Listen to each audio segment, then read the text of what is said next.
उहाँको एउटा उत्तराधिकारी जस्तो भएर पनि म यहाँ आएको छु।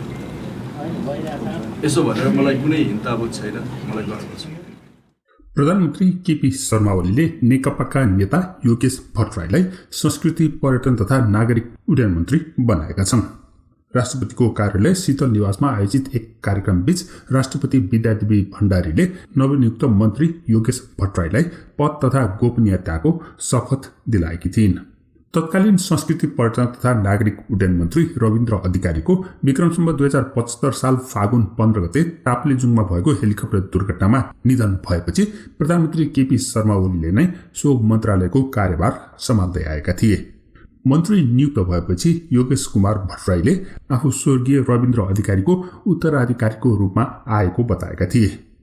सिंहदरबारमा आफ्नो पदभार ग्रहण गरे लगत्तै सञ्चारकर्मीहरूसँग बोल्दै भट्टराईले स्वर्गीय अधिकारी आफ्नो घनिष्ठ मित्र भएको सम्झेका थिए। यो मन्त्रालयका अत्यन्तै सृजनशील जागरुक मन्त्री माननीय रविन्द्र अधिकारीको 75 साल फागुन 15 गते अत्यन्तै दुःखद घटनामा उहाँको निधन हुनुभयो। त्यसपछि लामो समयसम्म यो मन्त्रालय स्वयं प्रधानमन्त्रीले नै सम्हाल्नुभयो र प्रधानमन्त्रीको कार्यव्यस्तता हामी सबैलाई थाहा नै छ। एक किसिमले मन्त्रालय खाली जस्तो अवस्थामा गयो त्यो कारणले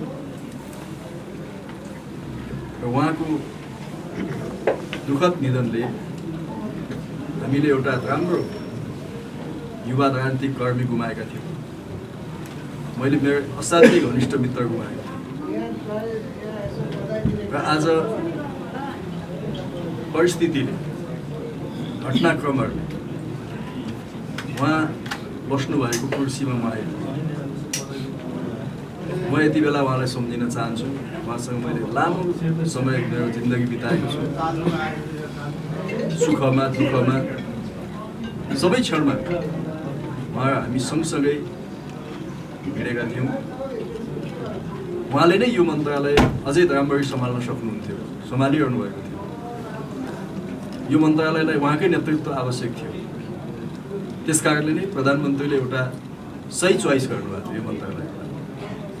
तर अफसोस प्रकृतिसँग घटनाहरूसँग हामीले जित्न सकेनौँ र उहाँलाई हामीले अल्प आयुमै असामयिक ढङ्गले गुमाउनु पुग्यौँ। हाम्रो व्यवहार अत्यन्तै शिष्ट हुनेछ एकअर्काप्रति। कार्यालय सहयोगीदेखि सचिवज्यूसम्मको हाम्रो व्यवहार साथीको हुनेछ। शिष्टतापूर्वक हामी एकअर्काप्रति व्यवहार गर्नेछौँ। सिंहदरबारभित्र धेरै यो आइस्योस् गइस्योस् भन्ने छ। हाम्रो मन्त्रालयमा त्यो अब नहुनु नै राम्रो हुन्छ। आउनुहोस् जानुहोस् राम्रो होला जस्तो लाग्छ होइन। त्यसले हाम्रो हार्दिकतालाई अघि बढाउँछ। हाम्रो टिमवर्क हामी गरौँ, अगाडि बढौँ। हामी जे गर्न सक्छौँ त्यो कुरा भन्छौँ। जे हुन सक्दैन त्यो के कारणले भएन भन्ने कुरा अत्यन्तै पारदर्शी ढङ्गले बताउँछौँ। सञ्चार जगतसँग हामी भाग्दैनौँ। हामी तपाईँहरूको निगरानीमा छौँ।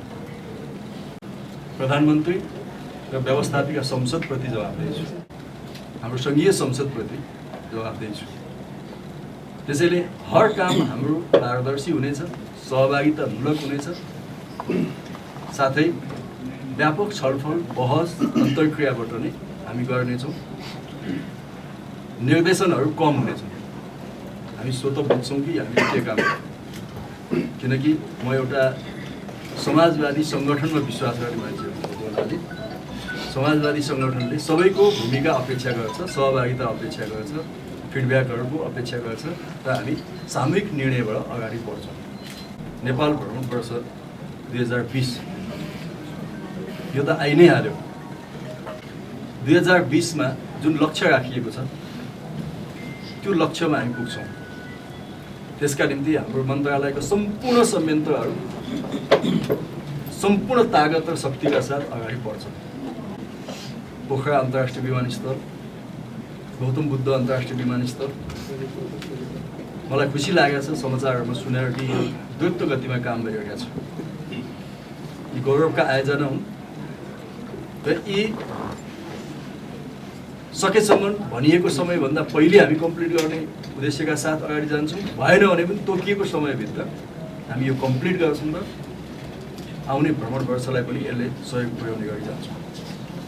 नवनियुक्त मन्त्री योगेश कुमार भट्टराईलाई मन्त्री बनेकोमा बधाईका साथै सफल कार्यकालको लागि शुभकामना। तपाईको शुभकामना कमेन्टमा दिनुहोला। धन्यवाद।